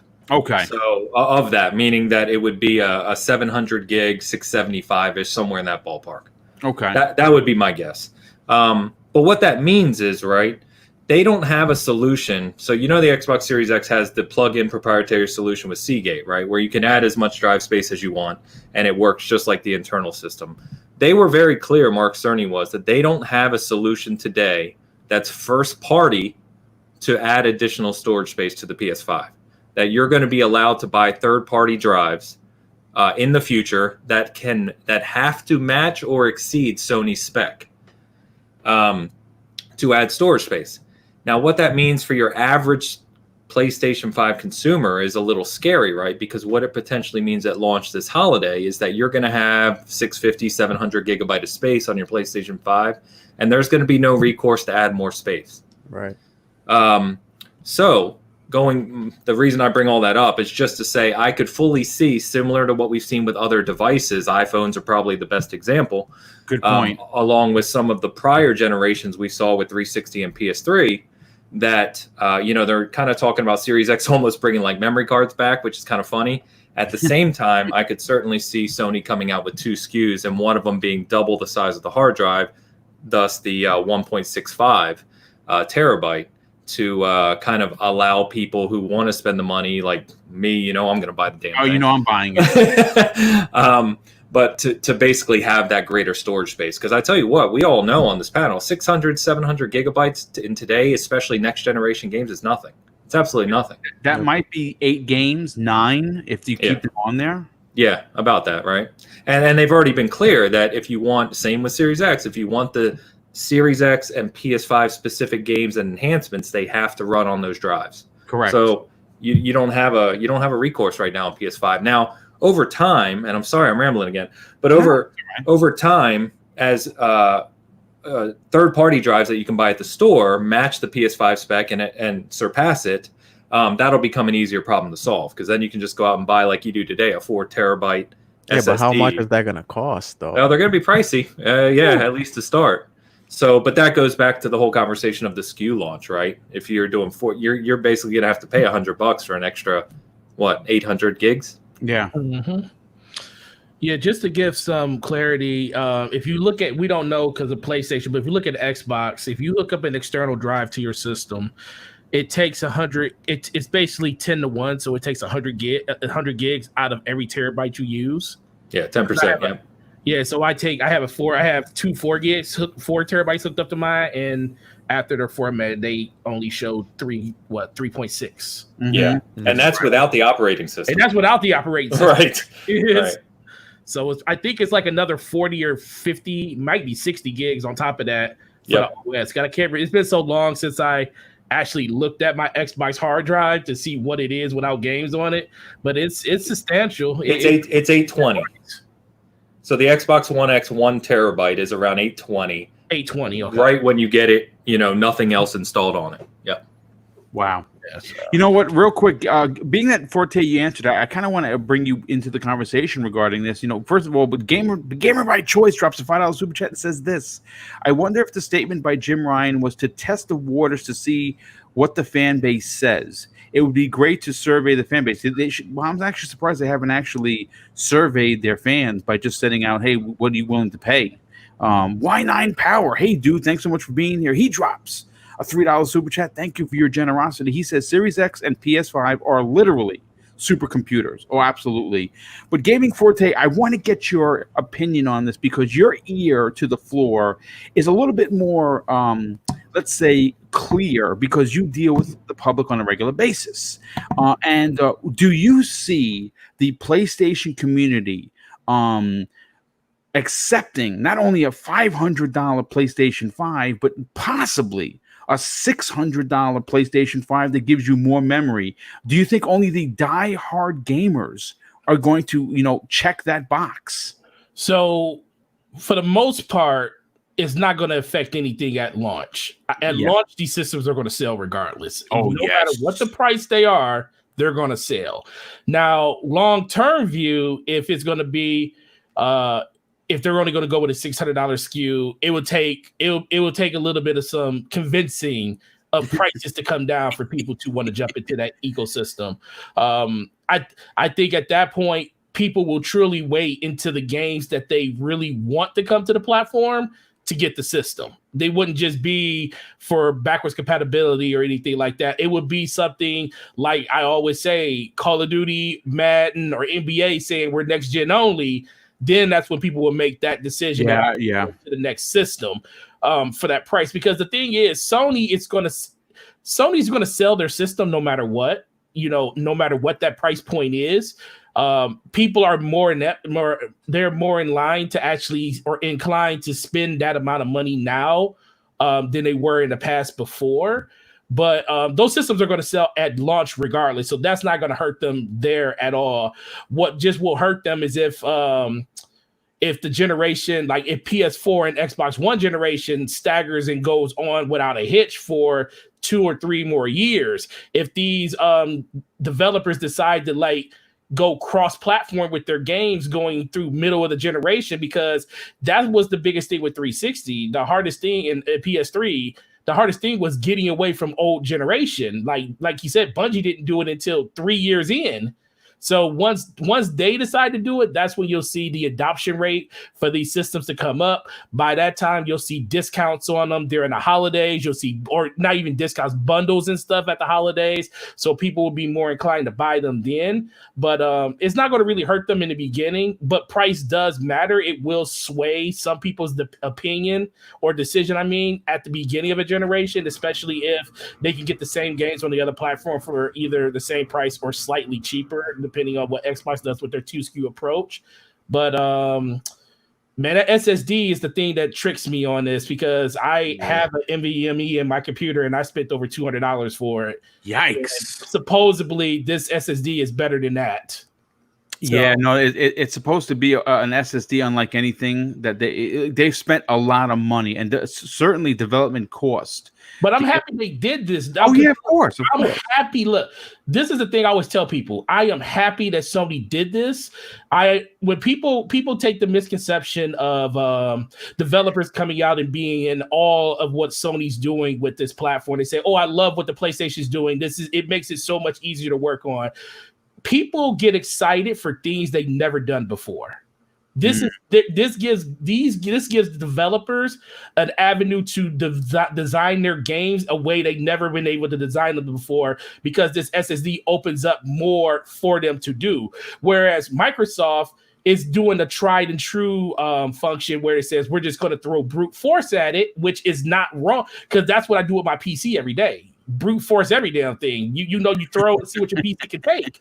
And that's what Xbox is doing. And they're both going to get to the same conclusion, but just in different ways. But don't let these developers sway your decision, because they're just excited to do something that they've never done before, which the PlayStation offers, compared to the Xbox is just saying, hey, we're just going to make this easier for you to do what you were already doing before. And that's the only difference between these systems at that point.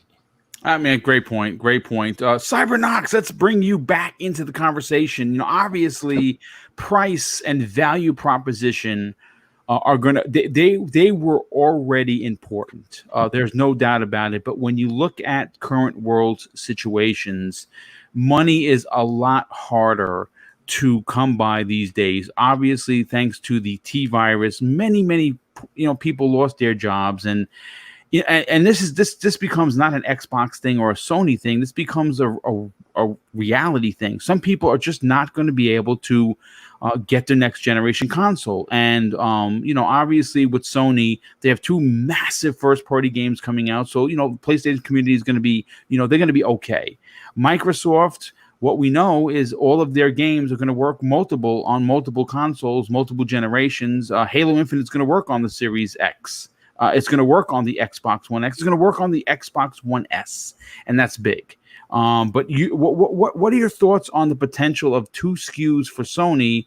But more importantly, do you see the PS5 actually launching for anything less than $500?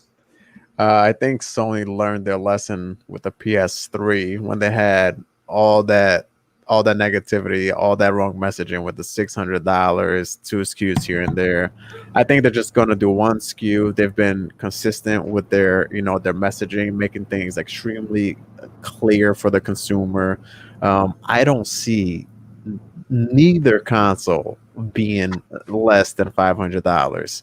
I think Jim Ryan he's probably hearing a lot of talk of $399, and he's like, listen, this is a premium product right here. Okay, it's gonna cost a premium price, and I think you're basically saying he's preparing the people. Oh yeah, he's definitely preparing the people. Yeah, you got to read between the lines because there's no way. Ains alluded this in about this earlier.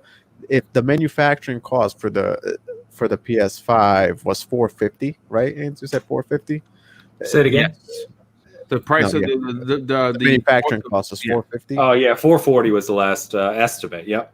They're not gonna go $399. Like especially knowing that they're all gonna sell out the first few waves. Why would they want to lose money? They would not want to put this thing at $399. I think their trouble is it's the SSD, kind of like everybody's been mentioning. Their SSD, that new technology, new technology that they're using is just it's beyond like anything we've seen so far. And for us to even upgrade that, it's gonna cost us.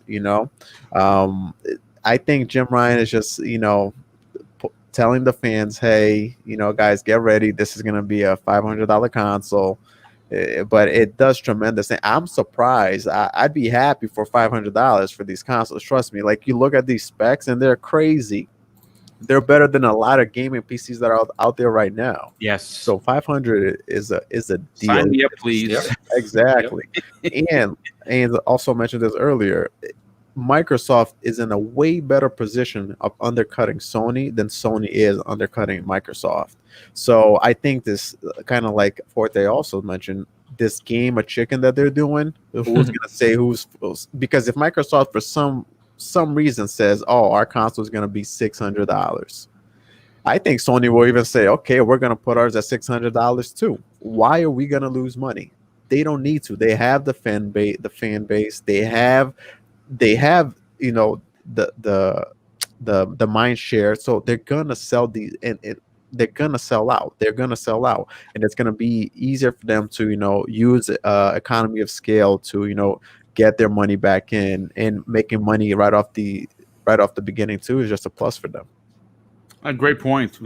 Excellent point once again, Cyber. And Neo Mental, let's bring you back into the panel, my brother. Listen, obviously we know your history with the PlayStation 3 and how many you might have sold, but we're not going to talk about that live on the air because, listen, we all got to hustle. That's life. But you know what? With the PlayStation 5, obviously, we know it's going to cost. It's going to be a monster system. Sure. Is it as powerful as the X? No, it is not. But it does have a fantastic SSD that we know they spent a lot of money on development, and we know it's costing them a pretty penny to put into each console. Do you believe the PS5 is going to be anything less than 500? And do you think that Jim Ryan is kind of trying to warm up to the masses that, hey, you wanted the best, you got to pay for the best? Yeah, I mean, I think he's been doing that for the last couple of years. I mean, look, you talk about the Xbox One when it came out, right? So we've seen, this is the first generation that's seen a mid-season refresh. So when you talk about what we've paid, I mean, I've got my original X, then I got I got my original X system. Then I got the 1X. So you're talking about two systems in that one time frame. So we've kind of already coughed up some cash for it. So I think that it's definitely going to be 500. I mean, to get super technical, I'm sure that Sony's hard drive is M.2 version 4, right? Yes. Yeah. So I mean, you can't even get more memory by plugging in a USB drive, and I think most people aren't understanding that. Like, that's a specialized port, right? So it's not like I can just go buy a drive, even if I'm going to spend $400 for an extra 2 terabytes and just throw it in. So if they don't even have a port, are you talking about opening up your system? Are they going to have an extra port in there? Are you going to be swapping stuff out? Like, there's a whole bunch of variables in there. Like, I mean, I opened up my 1X to put an SSD in, and that thing was a nightmare. I mean, I'm not looking to do that again. I mean, but you're even talking about even the SSD in there, that's what, 600 megs per second, and this version 4 is what, 6 gigs, something like that? Yeah, it's ridiculous. That's insane. it's not like these are like beasts. I mean, I think they're really trying to see if they can sell mini PCs to That's easily GameStop. what it is. You know, I think they're trying to see exactly how much can we actually pay. Can we get up to a $700 system? I mean, remember when the 3DO first came out? I think it was $700, and that was a 3DO. Yeah, that was what, 20 years ago almost? Yeah, yep, 20 years ago. Yeah, I Neo think Geo. Yes. Yeah, exactly. I had both, by the way. I just want to put it out there. So did I. I had a Neo Geo. So I just throw it out there. I had the cart and the CD. Just throwing it out there. No, I'm putting myself on a pedestal. Sorry. How about Road Rash on 3DO? Boom. Oh, yes. Mixed up with games back then. Yeah. Well, I had Boom, so I didn't have to worry about it. I got that's true. He also had Iron Angel of the Apocalypse. Shut the hell up. Oh, you're gonna die. You're gonna die. I hate you so much. Let's continue with the conversation. That's all right. Don't worry about it. Just show me on the doll where it touched you, and I'll make sure it goes to jail. Yeah, okay. All right. I know where you live. But yeah, you know what? I mean, listen, all I can say is this. My brother brings up a great point. The technology that's going into the both consoles, but more specifically, we're talking about the PlayStation 5. This new tech is not cheap. And Ains said it great. I don't think that no one in business wants to take a loss. Microsoft is prepared to do so, whereas Sony, as a company, they're they're not poor. They're not ready to go out of business. But you got to understand, the only part of Sony's arm that's making money for them right now is the video game industry. That's it. Now, it was until, of course, the T-Virus ruined the world, their Sony pictures, because, you know, they have the animation, they have Spider-Man, Venom did very well, they have Morbius coming out. So they have, you know, strong ties to the movies, but that everything has been held up. So the only one entity in Sony that's making money right now is, of course, the video game division, the PlayStation division. So they can't afford to take a massive, you know, $110 loss per console, because if you round that times millions of consoles, it's millions of dollars. You know, they're not going to be able to afford to do that. But, you know, as we get into the 2-hour mark, I want to just do a couple of shout outs to super chats that came in. Nightwolf 3186 drops a $5 super chat. Thank you for being here, Nightwolf, and thank you for your generosity. He says, glad to be here once again. Another fun panel and chat. Thanks, guys. Honestly, I want my PS5 and Series X now. Does anyone have a flux capacitor? I wish I did, because I would go and get my shit right now. Pixelbit G, hey, dude, thank you so much for being here. He says, please stop the ignorance. There is nothing brute force about the Series X. It has a gang of software for efficiency. Stop sharing that lie. Thanks. And you know what? I listen. I can say is this: it's going to be what they're doing with that console. As interesting and exciting is what Sony is doing with the SSD. We have to look at what Microsoft is doing. See, no one is talking about the DirectX 12 Ultimate. No one is talking about their SSD. For some reason, it seems like, you know, they went around the corner, found a bunch of SSDs in the garbage can, and said, you know what, that's what we're going to use. F it. Listen, their SSD is going to be just as good, and their software and hardware solutions are going to be revolutionary in the Series X, folks. You know, get ready. But let's get into the outros. And, you know, obviously we had an amazing show. I want to thank everyone for tuning in. We have as much as almost 350 people watching live, so that's pretty cool. And we'll start with Ains. Ains, first of all, thanks so much for taking the time to be here. I want you to talk about your Seasons Gaming. Obviously, you do a live podcast, which is, I'm not sure how often it is, but it seems to be doing very well for you since you've moved on to StreamYards, making it easy to produce content. And also, where could people follow you on social media? Yeah, thanks for the recommendation there. Yeah, we do a weekly show. It's every Saturday at noon Central Time, so wherever you are. It has been going well. We've only been doing the live show for about 7 weeks now, but we've been gaining an audience every week over week, and chat's lively. It's been a lot of fun. So you can find us, Season Gaming Everything, so seasongaming.com. Season Gaming YouTube channel. We recently passed 4,000 subs right there with you, Boom, which is awesome. Congrats on that, by the way. And we're just about, I think we're like 10,000 views, but we're just about to pass 1 million views too, which is awesome. Wow, dude, that's awesome. Yeah, it's been really cool. Really cool. So fantastic support from the community. We continue to grow month over month in terms of site traffic and just people reaching out. So it's awesome.